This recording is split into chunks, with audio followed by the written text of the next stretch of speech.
گانے بجانے کی آواز آ رہی تھی، آپ نے اپنی انگلیاں کانوں میں رکھ لیں اور صحابہ سے پوچھتے رہے کہ اب بھی وہ آواز آ رہی ہے یا نہیں۔ جب صحابہ نے اطلاع دی کہ اب آواز نہیں آ رہی ہے تب آپ نے انگلی مبارک کو کان سے نکالا۔ یہ ہمیں تعلیم دینے کے لیے تو تھا۔ ہائے ہائے، جس چیز کو سرور عالم صلی اللہ علیہ وسلم فرماتے ہیں میں گانا بجانا مٹانے کے لیے پیدا کیا گیا ہوں، آج امت رات دن اسی گانے بجانے میں غرق ہے۔ آج امت رات دن اسی گانے بجانے میں غرق ہے۔ حضرت عبداللہ بن مسعود رضی اللہ عنہ جیسے صحابی فرماتے ہیں ان الغناء رقبۃ الزنا، گانا سننے سے زنا کا مادہ پیدا ہوتا ہے۔ گانا بجانا سننے سے زنا کا مادہ پیدا ہوتا ہے۔ اور آپ کا قول علامہ آلوسی نے تفسیر روح المعانی میں نقل فرمایا ہے، خدا کی قسم یہ آیت وَمِنَ النَّاسِ مَن يَشْتَرِي لَهْوَ الْحَدِيثِ گانے کے حرام ہونے کے لیے نازل ہوئی ہے۔ بعض لوگ گانا بجانے والی لونڈیوں کو خریدتے تھے اور ان سے گانے بجوانے سنوا کر لوگوں کا مال لوٹتے تھے۔ اس پر اللہ تعالیٰ نے من یشتری کی آیت نازل فرمائی۔ سرور عالم صلی اللہ علیہ وسلم فرماتے ہیں ان الغناء ينبت النفاق كما ينبت الماء الزرع، گانا بجانا ایسے بے ایمانی پیدا کرتا ہے جیسے پانی کھیتی کو اگاتا ہے۔ اب اس کو عبارت اور درجہ قرب الہی سمجھا جاتا ہے۔ افسوس کی بات ہے کہ نہیں، جب دین مکمل ہو گیا اور میدان عرفات میں حضور صلی اللہ علیہ وسلم پر آیت نازل ہو گئی الیوم اکملت لکم دینکم، کہ آج تم پر دین کو کامل مکمل کر دیا گیا ہے، تو جن نافرمانیوں سے سرور عالم صلی اللہ علیہ وسلم نے منع فرمایا ہے، اب اسی نافرمانی کو امت کے بعض نادان لوگ اللہ کے قرب کا ذریعہ بھی سمجھتے ہیں، بعض صوفی لمبے لمبے بال والے۔ اور اللہ تعالیٰ کی اور حضور صلی اللہ علیہ وسلم کی محبت میں اشعار ہمارے تمام اکابر نے سنے ہیں، نعت شریف، حمد و ثنا، اللہ تعالیٰ کی شان میں حضور صلی اللہ علیہ وسلم کی محبت میں اشعار ہمارے تمام بزرگوں نے اکابر نے سنے ہیں، لیکن 4 شرطوں کے ساتھ جو میں آگے بیان کروں گا۔ لیکن حدود شریعت کو توڑ کر اشعار اور قوالی سننا حرام ہے۔ میں نے ایک زمانے میں اپنی آنکھوں سے دیکھا کہ ایک طرف عشاء کی نماز ہو رہی تھی اور دوسری طرف قوالی ہو رہی تھی، کسی نے بھی نماز ادا نہیں کی، طبلے بج رہے تھے اور بیٹھے گردن ہلا رہے تھے۔ تحقیق کی تو قریبی لوگوں نے بتایا کہ قوالوں نے اس وقت شراب پی رکھی تھی، یہ رات بھر جاگ نہیں سکتے، نہ اتنی گردن ہلا سکتے ہیں، یہ سب نشے میں ہیں۔ بتائیے عشاء کی نماز ضروری ہے یا شرابیوں پہ قوالی سننا ضروری ہے؟ بعض جگہ میں نے اپنی آنکھوں سے دیکھا ہے قوالی ہو رہی ہے اور پیر صاحب کو سجدہ کیا جا رہا ہے اور نماز کا اہتمام نہیں۔ علامہ شامی ابن عابدین فقہ شامی میں سلطان نظام الدین اولیاء اللہ رحمۃ اللہ علیہ اپنے کتاب میں لکھتے ہیں کہ 4 شرطیں ہیں جن سے اشعار کا سننا جائز ہے، نظم کا سننا جائز ہے۔ 4 اشعار ہیں، 4 شرطیں ہیں ان کی، چاہے اللہ تعالیٰ کی حمد میں ہو یا سرور عالم صلی اللہ علیہ وسلم کی محبت میں نعت شریف ہو، تو یہ صرف جائز ہی نہیں بلکہ باعث برکت بھی ہے۔ اللہ کی حمد سننا، حضور کی نعت سننا برکت کا باعث ہے، لیکن شرط یہ ہے کہ طبلہ سارنگی نہ ہو۔ طبلہ سارنگی یعنی موسیقی پر حمد و ثنا پڑھنا بے ادبی اور اللہ اس کے رسول کی نافرمانی ہے۔ سلطان نظام الدین اولیاء اللہ رحمۃ اللہ علیہ فرماتے ہیں 4 شرطوں سے سما یعنی اشعار و محبت اور معرفت سے سننا جائز ہے۔ شرط اول کیا ہے؟ سامع اہل ہوا نہ باشد، سننے والا نفس کا بندہ نہ ہو، سننے والا نفس کا بندہ نہ ہو، عشق مجازی میں مبتلا نہ ہو، ورنہ عشقیہ اشعار سے اس کو اپنے معشوق یاد آئیں گے۔ لہذا پہلی شرط یہ ہے کہ سننے والا نفس کا غلام نہ ہو، دل اس کا مجلہ مصفہ ہو، صاف ہو، غیر اللہ سے پاک ہو چکا ہو، تاکہ محبت اور عشق الہی کی باتوں سے اس کا قلب اللہ ہی کی طرف متوجہ رہے، معشوقان مجازی کی طرف نہ جائے۔ پہلی شرط تو یہ ہے۔ دوسری شرط یہ ہے مضمون خلاف شریعت نہ مضمون خلاف شرع نہ باشد، اشعار میں جو مضمون ہو وہ شریعت کے خلاف نہ ہو، آسمان و زمین کے قلابے نہ ملا رہا ہو، کسی کو خدا کے برابر نہ کر رہا ہو، اولیاء اللہ کو با اختیار اور خدا کی حکومت میں شریک نہ سمجھ رہا ہو، اور اللہ تعالیٰ کو نعوذ باللہ برطانیہ کے بادشاہ کی طرح نہ سمجھ رہا ہو کہ جہاں اصل حکومت وزیر اعظم اور پارلیمنٹ کے ممبر کرتے ہیں، بادشاہ اپنا خرچہ پانی لے کر صرف دستخط پر گزارا کرتا ہے۔ تو اللہ تعالیٰ کو ایسا مت سمجھو، سارا اختیار اللہ تعالیٰ ہی کا ہے۔ خدا فرما چکا قرآن کے اندر، خدا فرما چکا قرآن کے اندر، میرے محتاج ہیں پیر و پیمبر۔ سارے کے سارے دنیا اللہ تعالیٰ کی محتاج ہے۔ وہ کیا ہے جو نہیں ہوتا خدا سے، وہ کیا ہے جو نہیں ہوتا خدا سے، جسے تو مانگتا ہے اولیاء سے۔ کیا چیز ہے وہ جو اللہ سے نہیں ہوتی؟ ہاں آپ وسیلہ مانگ سکتے ہیں، حضور صلی اللہ علیہ وسلم کے وسیلے سے دعا مانگیں، اولیاء اکرام کے وسیلے سے کہیں اے اللہ تیرے جتنے اولیاء اللہ ہیں، تیرے محبوب بندے ہیں، ان کے صدقہ طفیل میں میری دعا قبول فرما لے۔ مگر مانگیں گے خدا ہی سے، وسیلہ پکڑیں گے اللہ کے ولیوں سے، لیکن مانگیں گے خدا سے۔ اور تیسری شرط یہ ہے کہ آلائے لہو لعب نباشد، یعنی سارنگی طبلہ نہ ہو، ساز و موسیقی نہ ہو، شریعت کے خلاف چیزیں نہ ہو۔ میں بڑے درد سے پوچھتا ہوں، کیا ابو بکر صدیق رضی اللہ عنہ نے کبھی طبلہ بجایا؟ کیا حضرت عمر فاروق رضی اللہ عنہ نے کبھی طبلہ بجایا؟ سرور عالم صلی اللہ علیہ وسلم جب تک اس دنیا میں تشریف فرما تھے، کیا آپ کی حیات مبارکہ میں کبھی یہ کام ہوا؟ ایک صاحب نے مجھ سے بحث کی، قوالی سے دل میں عشق و تڑپ پیدا ہوتی ہے، طبلہ اور سارنگی کے ساتھ جب شعر ہوتا ہے تو دل میں عشق الہی میں جوش آ جاتا ہے۔ میں نے کہا کہ یہ بات تو حضور صلی اللہ علیہ وسلم نے صحابہ کو بھی نہیں بتائی، صحابہ نے تابعین کو نہیں بتائی، تابعین نے تابعین کو نہیں بتائی۔ یہ راز بس تمہارے سینے میں آ گیا کہ عشق الہی کی طلب کا راز بس آپ کو ملا ہے، پھر اس نے توبہ کی۔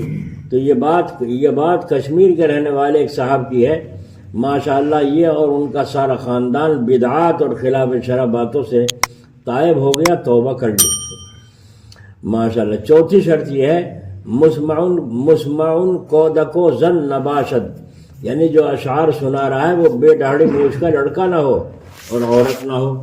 عورتوں اور بے داڑھی موچھ کے لڑکوں سے نعت شریف سننا جائز نہیں ہے۔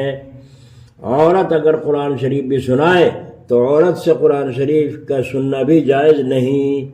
نبی کریم صلی اللہ علیہ وسلم کی بیویوں کی آواز کے لیے اللہ تعالیٰ نے قرآن کریم میں نازل فرمایا فلا تخضعن بالقول، اے نبی کی بیویوں اگر تم صحابہ سے تم کو بات کرنا پڑے تو اپنی آوازوں کو طبعی نرمی کے خلاف آواز بھاری کر کے بات کرو۔ فیطمع الذی فی قلبہ مرض، ورنہ جن کے دل میں بیماری ہے نا، مرض، ان میں توا پیدا ہوگی۔ اور اسی احتیاط کی وجہ سے صحابہ کو حکم ہو رہا ہے وَإِذَا سَأَلْتُمُوهُنَّ مَتَاعًا فَاسْأَلُوهُنَّ مِنْ وَرَاءِ حِجَابٍ، اے اصحاب رسول جب تم نبی کی بیویوں سے کسی بات کا سوال کرو تو پردے کے پیچھے سے کرو۔ سرور عالم صلی اللہ علیہ وسلم نے حضرت علی رضی اللہ عنہ سے فرمایا کہ پہلی اچانک نظر تو معاف ہے، لیکن خبردار کسی کی ماں بہن بیٹی پر دوسری نظر مت ڈالنا، یہ حرام ہے، حرام۔ کیا آج ہم حضرت علی رضی اللہ عنہ سے بھی بڑھے ہوئے ہیں؟ کہتے ہیں کہ مولانا ہماری نگاہ تو پاک ہے، دل پاک ہے۔ ارے تو کیا نعوذ باللہ حضرت علی کی نظر غیر صاف اور غیر پاک تھی؟ یہ سب دوستو نظر نفس کی چال ہے، خود کو پاک صاف کہہ کر بد نظری کرتا ہے۔ اللہ تعالی ہماری حفاظت فرمائے۔ یہ جو آپ نے سنا ہے یہ 4 شرطیں ہیں جو محفل سما کی ہیں، اسے سما کہتے ہیں۔ اللہ اس کے رسول کی شان میں کلام سننا، جسے وہ قوالی کا ہو یا کچھ کہو، اس میں 4 شرطیں ہیں، یہ بیان کی گئی ہیں۔ کلام خلاف شریعت نہ ہو، محفل ساری نفس بندوں کی، نفس پرستوں کی نہ ہو، اللہ والوں کی ہو۔ 2، تیسری شرط یہ ہے سارنگی باجا وغیرہ ساز نہ ہو۔ اور چوتھی شرط یہ ہے کہ گانے والے پڑھنے والے لڑکا بغیر داڑھی مونچھ کا یا عورت کی ذات نہ ہو۔ یہ 4 شرطیں اگر پائی جاتی ہوں تو محفل سما جائز ہے۔ آج جو یہ قوالیاں ہو رہی ہیں مزاروں پر اور جگہ جگہ قوالیاں لوگ سنتے ہیں، ڈاڑھی مڈے اور مستیاں کوٹ رہے ہیں، بہت پیسے کما رہے ہیں، تو ہم اس کو ناجائز اور حرام سمجھتے ہیں۔ جی تو ہمارا بھی چاہتا ہے اس مستی سے کلام کو سنیں، مگر کیا کریں، اللہ سے ڈر لگتا ہے، اللہ تعالیٰ سے ڈر لگتا ہے، کیا کریں۔ حضرت خواجہ نظام الدین اولیاء اللہ، اللہ ان کے قبر پر رحمت کی بارش فرمائے، محفل سما ہوا کرتی تھی ان کے یہاں، یہی محفل سما، یعنی ایک شاعر شعر پڑھتا قوال کوئی قوالی کا، اور سارے مستی میں ہو جاتے تھے، اور جب حال طاری ہو کر روح اوپر چڑھ جاتی تھی اللہ تعالیٰ کی طرف تو کھڑے ہو کر نماز کی نیت مانگ لیا کرتے۔ اس حالت میں نماز کی کیسی مستی ہوگی جب دل بھر رہا ہو، دل کانپ رہا ہو اور آنکھیں آنسو بہا رہی ہوں، اور اس وقت میں نماز کی نیت مانگ لے تو بولو نماز میں مستی آئے گی نہیں۔ یہ تھا ان کا رنگ، یہ تھا ان کی حالت۔ لیکن اس زمانے میں اس محفل کو بھی بدعت کہتے تھے۔ حضرت شیخ ضیاء الدین سنامی رحمۃ اللہ علیہ سرکاری حاکم تھے، ان کا کام یہ تھا جو ملک میں برائی دیکھو اسے روکو، جو ملک میں کام برائی کا ہو اسے دیکھو اسے روکو۔ بس آپ پولیس والے ساتھ رہتے تھے اور روکتے، پھر جا کے دیکھا تو خواجہ صاحب کے یہاں محفل سما ہو رہی ہے، بس آپ نے کہا ارے یہ کیا بدعت پھیلا رکھی ہے، ڈنڈا ہلا کے کہا، وہاں ہوش تھا ہی نہیں کسی کو، کون سنتا، وہاں کسی کو ہوش ہی نہیں تھا۔ پھر دھمکایا، پھر نہیں سنا، پھر کہا یہ نہیں سننے گا، یہ رسے کاٹ دو اس کے شامیانوں کے، جب ان کے اوپر شامیانے گرے گا جب آنکھ کھلے گی ان کی۔ پولیس والوں نے شامیانے کاٹ دیے، شامیانے کاٹ دیے، مگر اللہ کی قدرت، اللہ کی شان، شامیانے جوں کے توں ٹنگے رہے۔ دیکھا شامیانے کاٹ دیے رسے، لیکن شامیانے جوں کے توں ٹنگے رہے۔ تو اب خواجہ صاحب شیخ انہوں نے حکیم ضیاء الدین سنامی رحمۃ اللہ علیہ جو سرکاری کوتوال تھے، انہوں نے سوچا یہ پولیس والوں کے دل میں اعتقاد نہ آ جائے کہ یہ تو یہ حق پر ہے، تو انہوں نے یہ فرمایا چلو یہ بدعتی اس وقت بدعت میں غرق ہو رہے ہیں، انہیں پتہ نہیں کچھ بھی، پھر ملیں گے آگے ان سے، چلو چلے گئے وہاں سے۔ پولیس والے سوچ رہے، ایک دن وہیں بیٹھے تھے جا کے حضرت کے پاس، دیکھو جانا آنا بھی ہے کوتوال صاحب کا، اور عالم تھے بہت بڑے وہ بھی، جا کے بیٹھ گئے۔ بیٹھے بیٹھے ایک قوال نے ادھر سے کوئی شعر پڑھ دیا، بس شعر کا پڑھنا تھا، آنکھیں چونک گئی حضرت کی ایک دم سے، پھر دوبارہ سے پڑھ دیا تو ایک دم ایسی حالت ہوئی، ایک دم حق کہہ کر کھڑے ہو گئے سیدھے، کھڑے ہو گئے سیدھے، اور کھڑے ہو کر جب یہ بیٹھے تھے حکیم صاحب کوتوال صاحب ماں پولیس کے، پلہ پکڑ کے یوں جھٹک کے نیچے کو بٹھا دیا، پھر اس نے شعر پڑھا، پھر کھڑے ہو گئے جذبے سے، پھر پلہ پکڑ کے جھٹک دیا، پھر نیچے بٹھا دیا، پھر تیسرے پھر پڑھ دیا اس نے وہ شعر، تو پھر جب پڑھا پھر کھڑے ہو گئے حضرت۔ تو اب جو کھڑے ہوئے تو حکیم ضیاء الدین سنامی کوتوال صاحب ہاتھ جوڑ کے جو کھڑے ہو گئے، ان کے سامنے ہاتھ جوڑ کے کھڑے ہو گئے۔ سارے لوگ سوچ رہے آج تو کوتوال صاحب بھی معتقد ہو گئے، دیکھو ہاتھ جوڑ رہے ہمارے حضرت کے سامنے، روز آ کے نکیر کریں تھے، منع کریں تھے، آج تو خود ہی قائل ہو گئے، سارے کے سارے یوں خوش ہو رہے ہیں۔ ہائے ہائے ہائے، جب وہ افاقہ ہو گیا اور حضرت بیٹھ گئے، ہوش میں اپنی آ گئے، حال سے حال بدل گیا، تو اب پوچھا کسی نے، حکیم صاحب اب تو آپ بدعت نہیں کہیں گے اس کو؟ دیکھو بدعت کہتے تھے اس کو، جبکہ ساز باز کچھ نہیں تھا وہاں، محفل سما کہتے ہیں اس کو، سما کی محفل، تو اب تو آپ کچھ نہیں کہیں گے؟ کہا کیوں نہیں کہوں گا، بدعت کو بدعت ہی نہیں کہوں گا؟ تو انہوں نے کہا اب تو آپ ہاتھ جوڑ کے کھڑے تھے، یہ کیا معاملہ تھا؟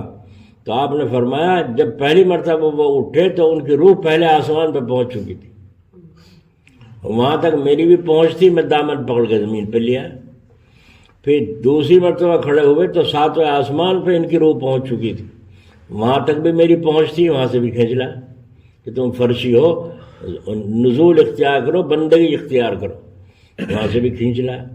اور تیسری مرتبہ جب یہ کھڑے ہوئے تو اللہ کا عرش سامنے تھا، میں تو عرش الہی کے سامنے ہاتھ جوڑ کے کھڑا تھا، اس بدعتی کے سامنے تھوڑے کھڑا تھا۔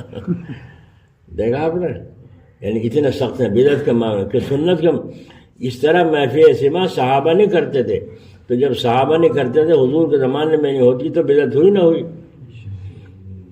لیکن جس میں ساز اور باجے طبلے بجتے ہوں اور نماز کی خبر نہ کہیں کی خبر، تو بتاؤ پھر ایسی چیز حرام کیوں نہ ہوگی؟ اللہ تعالیٰ ہمیں بچنے کی توفیق عطا فرمائے۔ وہاں قصبہ بلت میں عصر کی نماز ہو رہی تھی، ایک صوفی جی بیٹھے تھے، میں نے کہا یہ کہیے جا کے صوفی جی کو نا جماعت کھڑی ہو رہی مسجد، انہیں جا کے کہا، دوسرے نے کہا، تیسرے نے کہا، نہیں گئے اٹھ کے۔ جب وہاں سے نماز سے فارغ ہو کے آئے دیکھا تو وہیں بیٹھے صوفی جی، ایک پوچھ بیٹھا، صوفی جی نماز نہیں پڑھی؟ وہ کس کی نماز پڑھتے ہو تم؟ کہہ رہے کس کی؟ اللہ تعالیٰ کی پڑھیں اور کس کی؟ اللہ ہمارے دل میں ہے، پھر کس کی پڑھنے جاویں؟ دیکھو جواب، دیکھو کیسے جواب ہے، جب اللہ ہمارے دل میں ہے پھر نماز پڑھنے کس کی جاویں؟ ایسی باتیں دلیلیں پیش کرتے ہیں کہ آدمی چوکا چوند ہو جائے۔ ہمارا تو جواب صرف یہ ہے کہ اللہ اس کے رسول نے جو حکم دیا ہم تو وہ کریں گے، بس اس کے خلاف نہیں کرتے۔ ہمیں ایسے حال نہیں چاہیے جو خلاف شریعت ہو۔ جب وہ بجے ہے وہ کیا کہیں اسے، بین سی بجے بانسری بجاتے ہیں کہ سپیرے بین، تو بین جب بجانا صاحب کیا آگے صاحب نچے نہیں بجتے کرے نہیں کرتا، بل میں سے بھی نکل آوے باہر صاحب جب اس کی بھی، تو پھر جب وہ اس پر ناچ رہا تو وہ بھی ولی اللہ ہو گیا، وہ صاحب ولی اللہ ہو گیا۔ عجیب حال ہے، اللہ تعالیٰ کی حفاظت کرو۔